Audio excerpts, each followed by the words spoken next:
Welcome to Feminist Question Time, brought to you by Women's Declaration International, which is the leading global organisation defending women's sex-based rights against the threats posed by gender identity ideology.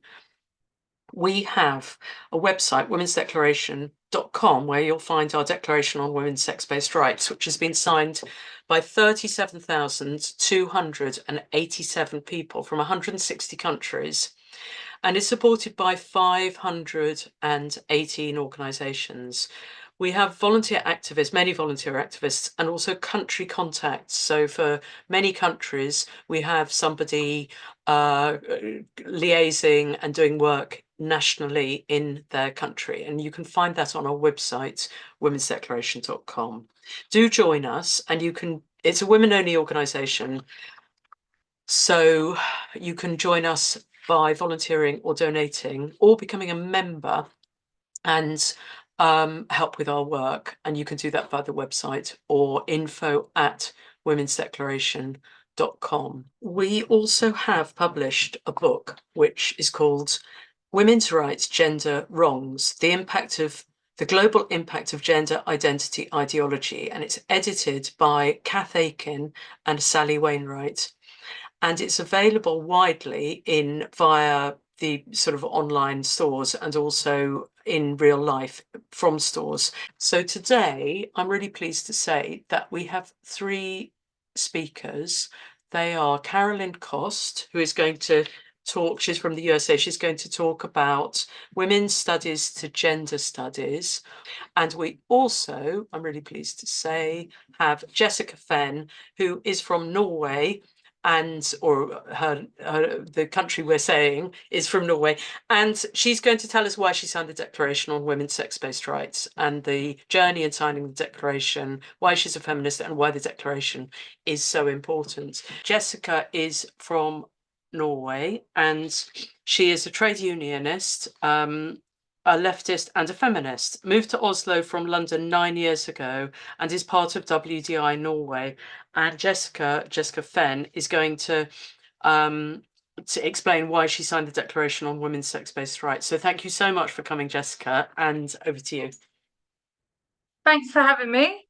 I'm actually originally from London and I live in Norway.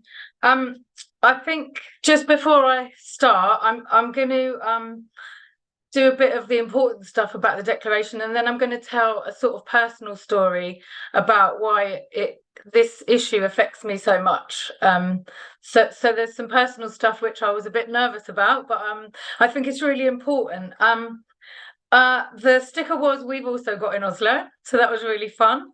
And just using our voices, I've been interviewed, I've been reported in my job twice. I've been interviewed by lawyers, and part of my job is I work for a trade union, and part of my job is to promote equality in the workplace, and that includes now LGBTQI+.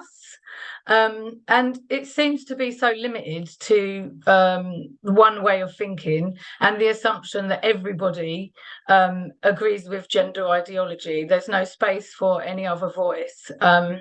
So it really does affect us all, fear of losing your job, fear of not being able to do your job properly. So, and I've just seen a comment about being in trade unions, and that is quite shocking. So why did I sign the Declaration? I mean, to protect the rights of women and girls that my mum, my aunties, my grandma, and all the women before us have fought so hard to put in place in the beginning. This feels like, we're taking a stand to stop them being reversed. To give women and girls the right to live free from fear, from violence, from sexual violence, to have the opportunity to earn your own money, to be self-sufficient, to go to work, to get an education. These are all the basic things that, my grandma couldn't do, that women still around the world cannot do. It doesn't feel extreme, and it doesn't feel outrageous to say that, women and men are different, but actually doesn't mean that we should be second-class citizens. And it's because of the biological fact that women can grow and have babies that society's decided that that should be our main focus in life, our main responsibility, and has given men the opportunity to be the dominant sex. So I feel like the declaration in itself is an attempt to balance that imbalance that is there, and to right the wrong that is sexism throughout the world, which is far too prevalent. I live in Norway, and it's relatively safe compared to where I grew up in East London. And I know that there's women in lots of countries where it is not safe. I'm not saying it's 100% safe, but even in a safe country like Norway, there is still sexism and the threat of violence for women. So yeah, I'm a trade unionist, I'm a feminist, I'm a socialist. I'm not a crazy far-right nutter, as I've been accused of being. I'm not a racist. I'm not, a Nazi. I grew up in East London. My dad was a dock worker and a political activist. My mum was a psychologist. She was the daughter of an Irish immigrant, the first one in her family to go to university. One of the first people or generations in England to have access to family planning, to university, which was free, and that enabled her to become a professional, a psychologist. So I grew up in a politically active family. I grew up with 4 brothers. I'm right in the middle, 2 younger and 2 older. And I just assumed that we'd be the same. In my family, I was treated the same. I wore my brother's clothes. I cut my hair short. I did exactly what they did. For my 4th birthday, I got given a pickup truck. So it was all normal. But I kind of realised quite early on that society did not expect the same things of me than it did of my brothers. So society expects different things from boys and girls and from men and women. I realised that being a girl, I was expected to be quiet and clean and pretty. And a lot of the toys we were given were to do with cleaning and cooking and being a mother, none of which I was particularly interested in. And boys were dirty, allowed to play outside, fight, be loud, be violent. That was just so they're being boys, that kind of stuff. And I remember, I think I was about 7, maybe 6 or 7, saying to my mum, I want to be a boy. I want, cut all my hair off. I want to be a boy. And I realised what I was really saying is I don't want to be restrained by society's expectations on women, because they're limiting and they're stopping me being who I want to be. And I think that's definitely something that's affected me in this debate, because I think if I was the girl I was then, now, I'd be told that I'm not a girl. And because of my behaviour and the clothes that I wear, I'm not a girl. I was going to say unfortunately, but this is not the reality, because soon enough I got my period, and I started to get sexual attention from grown men and boys, and the fear of violence and sexual violence especially became real. When I was about 8 years old, me and my friend were playing in the street, and we saw a man in a car who we thought was having an epileptic fit. And so we went over to see if we could help, and he wasn't having an epileptic fit, he was masturbating. So that was when I was 8. When I was 10, I was sexually assaulted on the London Underground every day for 4 consecutive days by the same man. And I mean, I was a very small 10-year-old, I was a child, and in the end we had to get the police involved. So, my brothers did not experience this. This is what women and girls experience. When I was 19, there was a group of 6, me and my friends, and we discussed this. We discussed the reality of sexual violence against women, and all of us, except one person in the room, had experienced some kind of sexual violence by men, some really serious, some by their own family members. And so I've grown up and learned from an early age that it is, as Joe Jackson said, different for girls. Yeah. And it made me acutely aware of what living as a woman, as some people now say, is like. And there's no escape. It didn't matter that I looked like a boy or I behaved like a boy, as I was always being told. That wasn't going to stop me from being targeted by men for sexual violence and all that goes with that. Yeah, and I still had my periods, which were agonizing. Nobody seemed to care about that. I was just told to run around the playground an extra time. The fact that you spend 2 weeks of your life every month in pain and, yeah, with mad emotional feelings seems to just be, for half the population, expected that we put up with it.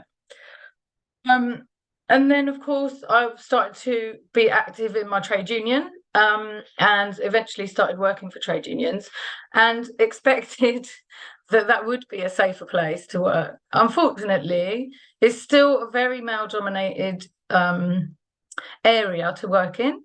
And for some reason, I suppose the industrial nature of most of the trade unions when they started meant, especially in the UK, that they were dominated by men. Even though I worked in the public sector, which was 70% women, the leader was still a man. And sexism was everywhere, people talking over you, being introduced as this lovely young lady, being patronized, being ignored, being left out of conversations, and so on. So I've worked for trade unions since 2004. I started to sort of realise about this transgender stuff, that men were saying that they were suddenly women, and I didn't really understand. And then I started my menopause, and I thought, this is another thing that women go through that no one seems to care about. There was no information about what was going to happen to me, to my body. I had panic attacks, I had physical symptoms, and everybody just kind of seemed to say, oh, well, you're old now. You might lose your sex drive, you might be in pain, you might have anxiety. That's what happens to women. So I got really involved in researching that. And then I realized that, there were men saying that they were women.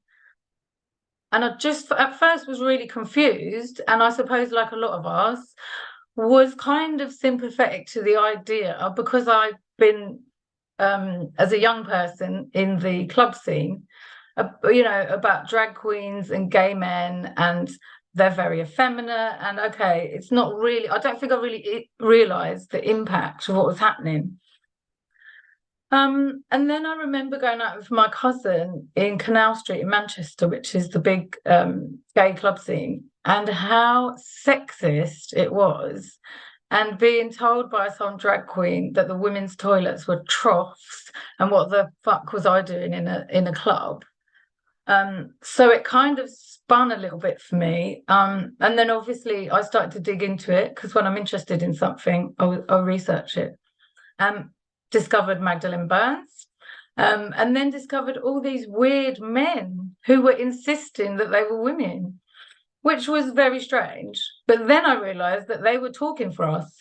They were taking women's officers' roles and taking prizes for being the best woman and speaking on our behalf. I mean, now there's men who say that they're pregnant and have periods and have fetishes about tampons. I mean, it's just so bizarre. But I realized then that there was a wider impact. It's not just how we feel, but men were becoming spokespeople for women.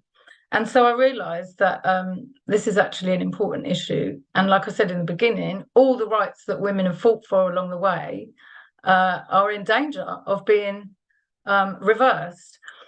And then, so I started asking questions and trying to discuss it with people. And as I said, I come from a political left-wing family. I thought it would be fine, until I was told I'm a transphobe, I'm basically a racist. And I've been shunned by some family members for years. One of my family members, a man, says that he's now a lesbian, and I'm expected to agree with that, which I don't. because it's not true. But the sort of, like Thistle talked about it, the silence was just deafening. The fact that I couldn't have a debate about this, I could discuss any other political issue apart from this, was just, I mean, it just left me really, really confused. And then we're asked to celebrate men dressing up as women and how gorgeous they are. And I just felt like when I was at school, we had a campaign so that we could wear trousers, because in England we have to wear a uniform to school, and we had to wear a skirt, which in the middle of winter is cold. And also I felt left us a target, as I said, for sexual harassment, which we won. So we were able to wear trousers. And I know that 100 years ago, women fought for the right to wear trousers. Nobody gave us a prize for being the best man. Like, we've done the work. Okay, boys, if you want to wear a skirt, you do the work. That's your campaign. Don't expect me to fight it for you or to say that you're a woman. So I got more and more kind of angry, really. And then I found all these wonderful women who also agreed with me. And like we said right at the beginning, it's so important, because I then moved to Norway, and I thought most people in England probably feel like this, that Norway is the most equal place in the world. Everybody gets on, there's no sexism, etc. But I found out that it's even worse, because in Norway, you can change your sex online. So you just go online, you type in that you want to change your sex, you get a new national insurance number, and you're legally the opposite sex. And there was a case that happened quite early on when I arrived. There was a woman in a gym getting dressed, and a naked man with his penis out. So she told him to leave the women's changing rooms, and he said, "No, I'm a woman." So she went upstairs and spoke to the staff in the gym, and they came downstairs and said, "You have to leave because you're a man." And he took out his passport and he said, "I'm not a man, I'm a woman." So legally in Norway, he is a woman. That man then took the woman who reported him to court for discrimination and hate crime. The judge in that case was kind of sensible, but also annoyingly didn't make a decision, and said, for all intents and purposes, you look like a man, so you can understand her genuine mistake. But he didn't say, you're not a woman. So then I got a bit scared, actually, because it felt a bit like Handmaid's Tale. Like, there's all these men, and then I realised how angry they are as well. Big strapping men, like Thistle was saying, with their really aggressive language and stickers. And we had stickers put over our stickers that say "kill TERFs," and really graphic pictures of women getting stabbed, And then I found the Women's Declaration International, and Christina Ellingson and Tonya Yevion and a bunch of other just amazing, brave, strong women.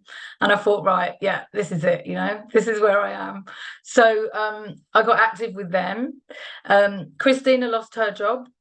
Tonya is a singer-songwriter as well, Thistle, and she's written a song, and the chorus is, "We are women with vaginas, and we're tough and we're strong, blah, blah, blah." She got banned from singing that song.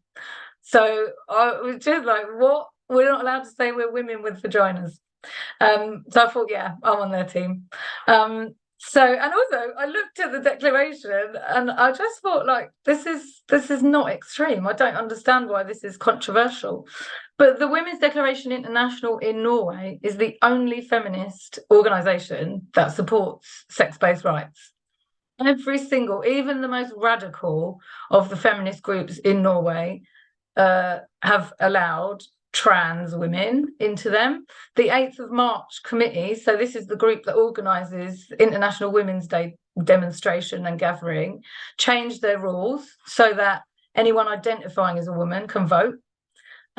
We had a meeting during COVID where we put forward some motions, and then during the break, loads of people put kill TERFs and transphobe flags as their backgrounds. I took photos of them and reported them, and was told that I'd started the fight, basically. And there were just loads of men there. Christine later told me that they're pimps, some of them, because they want to change the law in Norway. It's illegal to buy sex in Norway. It's legal to sell sex. So in an attempt to protect women who find themselves in that situation, and this is a group of men who want to change the law so that it is legal to buy sex, so to protect men who buy sex. I mean, this is the kind of people. But yeah, WDI is the only group in Norway who believes that women are women and will fight for us. So that's basically it. I think WDI is fantastic, and I'm really happy that I've met you all. And coming to some of these question times is brilliant. I love reading all the comments. Yeah, I mean, the last thing that happened is somebody reported me to my job and said that I was, hateful, bigot, a racist, a Nazi, because of things I'd liked on Facebook. So I was interviewed for 2.5 hours, and they asked me questions like, do you think men can give birth? Do you think a lesbian can have a penis? And I just said, do you think a lesbian can have a penis? Yeah, so it's absolutely insane. And they are trying to scare us, and it is scary. I don't want to lose my job. I need to live, I need to eat and pay my rent, So it is scary. But every time I come on Feminist Question Time or go to a conference or meet other women, I feel really encouraged. And I hope that I encourage some other women as well. Let's keep it up. Right, so we're going to go to our next speaker. So Carolyn is a former professor of women's studies, an empiricist, an ardent opponent of synthetic sexual identity, gender identity ideology, and the negation of empirical objective truth. And Carolyn's from the USA, and the title of your talk, Carolyn, is Women's Studies to Gender Studies. So the reason that this is titled From the Real World to the Land of Make-Believe in the USA will become clear as we go through this journey to understand how women's studies came to, as I say, incubate the matricidal embryo, right? We're killing ourselves, and we have a hand in our own destruction. And you've been hearing that all the day here. Every Saturday that I tune in, we hear the same thing, right? Women are colluding in our own destruction. In the Declaration of Sentiments in 1848, the Seneca Falls Convention in New York was when suffragettes, the women who wanted to earn the right to vote for women in the United States, we gathered together and we talked about what led us to this point and how we were going to get the right to vote. Now, as you can see from this slide, the domination that women experience would not be possible if it were not for the active collusion of women. And this is how we got from women's studies, which was once related to our biological sex, that now is a chief proponent of gender theory. And there are 3 reasons for this. The first is a preference for the emotional and theoretical over the empirical, right? Over the scientific method, over what we know to be true from science, that women produce large gametes, that we have XX chromosomes in every cell of our body. These are immutable facts. And so that's the first one. The second one is a commitment to misguided inclusivity. So, right, we want to be inclusive of everyone. We're compassionate, so we want to make sure that everyone feels good. And then thirdly, postmodernism. And postmodernism we'll talk about a little bit later on. And this is how we got from women's studies to gender studies. And it's not just academic, but because it escaped from the university, as things tend to do, and it like a virus that escapes from a lab and continues to shape society's perspectives about the very existence of biological sex. In 1949, Margaret Mead, an American anthropologist, endeavored to study sex roles across various cultures to determine whether masculine and feminine were based entirely on cultural conditioning. And her book in 1949, Male and Female, concluded that certain differences in behavior were determined by primary sex differences, like females' roles in childbearing and nursing, and men's size and upper body strength.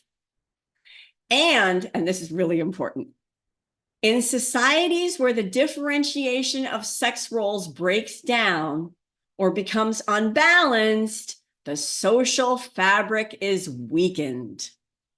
Also, the charts that are across cultures, which tasks are done more often by females and which more often by males, and that kind of thing. Anyway, whatever tasks are performed by men hold higher prestige in most societies in order, we imagine, to compensate for women's reproductive contributions. And this is what feminists came to later call Venus envy.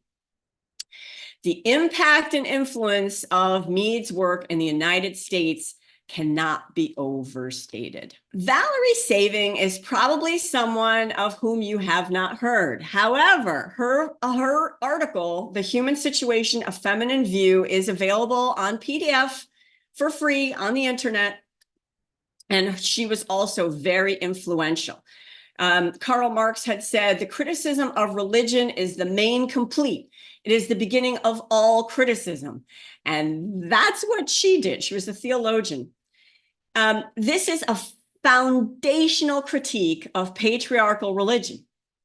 And it started with the understanding that one of man's strongest temptations is to identify his own limited perspective with universal truth. And this is the part that really captivated me.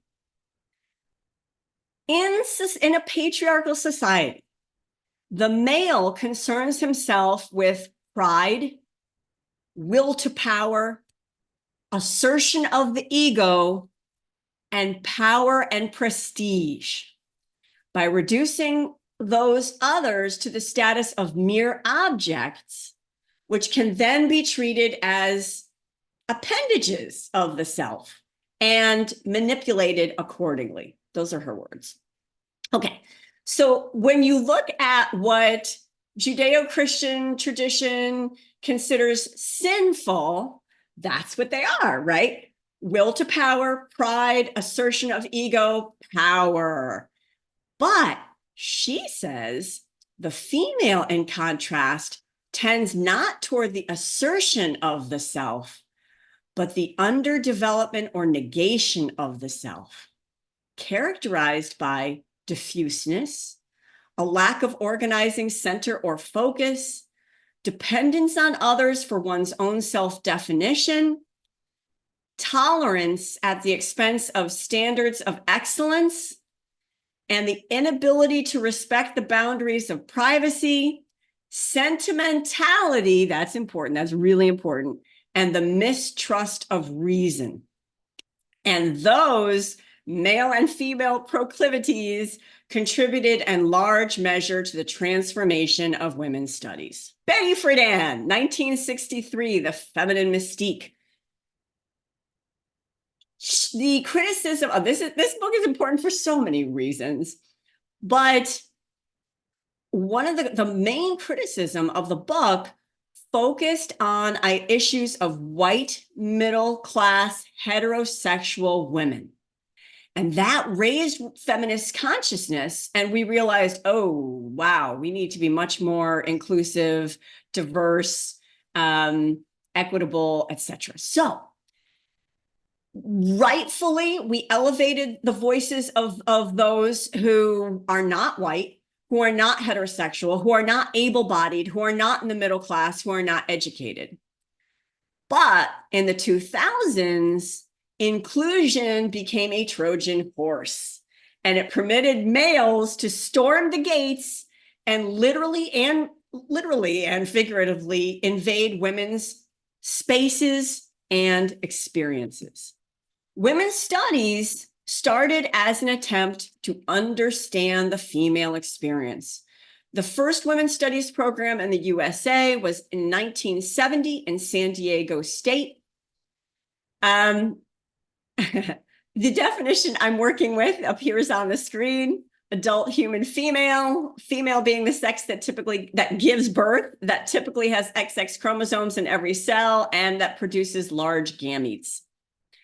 Why did we have this? So we wanted to understand, to challenge, first of all, the typical university curriculum that assumed and upheld male experience as normative. It was intended to draw from and apply methodologies of humanities, medicine, and natural science to the female experience. So, informed by Karl Marx's thesis that the philosophers have only interpreted the world in various ways, the point, however, is to change it. The goal of women's studies in 1970 was not merely understanding and analyzing women's experience, history, exploitation, and oppression, labor, issues related to fertility and sexuality, family, work, and society, but to raise consciousness of power structures, criticize the status quo, effect social change, and rouse activism. So, of course, when you're a university student, this is all very heady stuff. And students were animated by regarding themselves as what we might now term woke, enlightened, and more aware of than others of new ways of thinking, new vocabulary, new categories, and new interpretations. Now, this was facilitated greatly by the disaggregation of data. So now they were collecting more data about women and men. And so we were able to identify discrimination. We were able to ensure equitable distribution of resources, advance research agendas, and inform policy to promote equality and reduce disparities. And of course, all of that with the trans agenda is up in the air, because if we can't collect that data accurately anymore, then we won't have those things. And that's what we see being eroded. Okay. So crucial statistics are rapidly being eroded by permitting individuals to opt out of sex identification, identify their sex as they wish, and even retroactively alter birth certificates. In 2021, in August, the American Medical Association recommended removing the category of sex, in quotation marks, typically based solely on an external evaluation on birth certificates in order to encourage the physician's non-judgmental recognition of patients' gender identities. The US Department of State now permits X for sex on passports. And this may well herald at some point soon the end of the ability to have any useful data on women's advancement and need of development. Okay, so postmodernism has really affected the university a great deal. It came from Foucault, Derrida, Kristeva, certainly the French postmodernists. And there, if you want to read more about postmodernism in the university setting and how it has escaped to larger society, I highly recommend Cynical Theories by Helen Pluckrose and James Lindsay. So it demands that objective knowledge be regarded as unobtainable. We cannot know for sure that anything is true, because it says all knowledge is culturally constructed. So that means science, empirical facts through the scientific method, reason, and logic all become regarded as tools of the power structure, which is always oppressive and evil in postmodernism. Okay, so that means that, you know, the scientific method is our best way of coming to peace. Because if we could all agree that on the scientific method of proving something and having it be replicable and using the accurate methods and all of that, then we can agree on its results. But postmodernism says, no, you never can. Okay. Number two, existing binaries like sex are to be alighted into, like, to be regarded as continua, right? So you can't have male or female. There's all these many steps along the way. This is what we're supposed to see. And the more marginalized and freakish the group, the more the voice should be amplified, no matter how small a number. And that's what we're seeing, right? Third, diversity, inclusion, race, equity become the new religion that silences all heretics. And we'll get to a little bit more on that later. Actually, I posted in the chat about Mary Harrington's new book, Feminists Against Progress. And she talks about how middle-class educated women are part of the new clerisy, the new clergy, the high priestesses, the inquisitors who are maintaining and promulgating the trans agenda. It's not just the men, it's women who are complicit. Personal anecdotes of lived experience, fictitious stories, and narratives are perceived not simply as equivalent to, but more valid than logic, statistics, and a scientific collection of data. This is where we are. And this is where universities are right now. Okay. Now, 1990, we had Judith Butler write Gender Trouble. And she wrote, there is no female or male biological reality. And we're seeing this quite a bit. All these people who are saying they refuse to acknowledge the scientific fact of biological sex.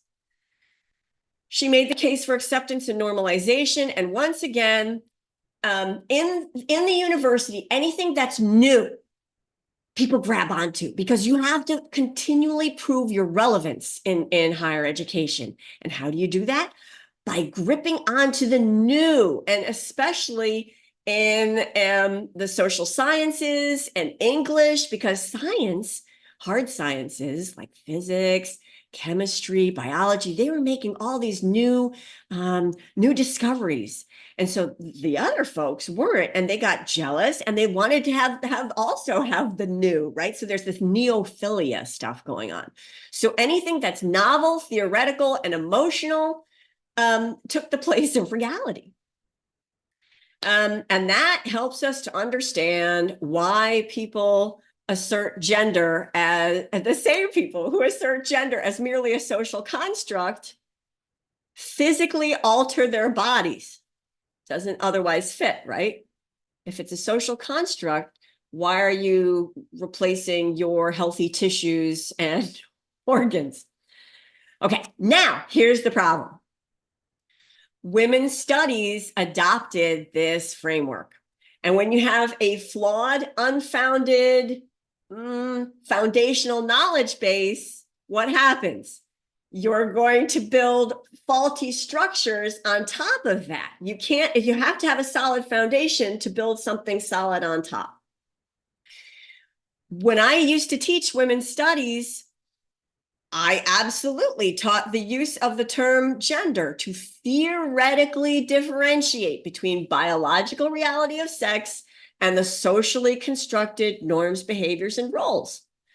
We regarded it as theory, and we taught it as theory.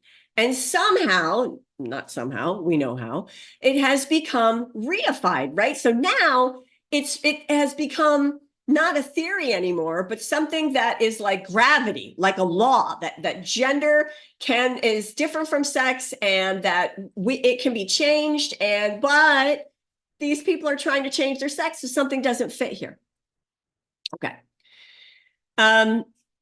So it quickly undermined female biological reality. Now, here's where I'm coming from. In 1979, Janice Raymond wrote, and this is also available in full PDF for free on the internet, The Transsexual Empire, The Making of the She-Male. She was a women's studies professor. In those days, we generally agreed that the attempt of males to appropriate the female sex was inimical to feminism and reinforced gender stereotypes, like these men pretending to be females that I see down here in Miami all the time. They have huge breasts. They wear as little clothing as possible as they rollerblade down Collins Avenue in Miami and South Beach. It's absolutely reinforcing, buttressing these gender stereotypes. I keep telling people, be as gender nonconforming as you like, but do not claim to be the other sex.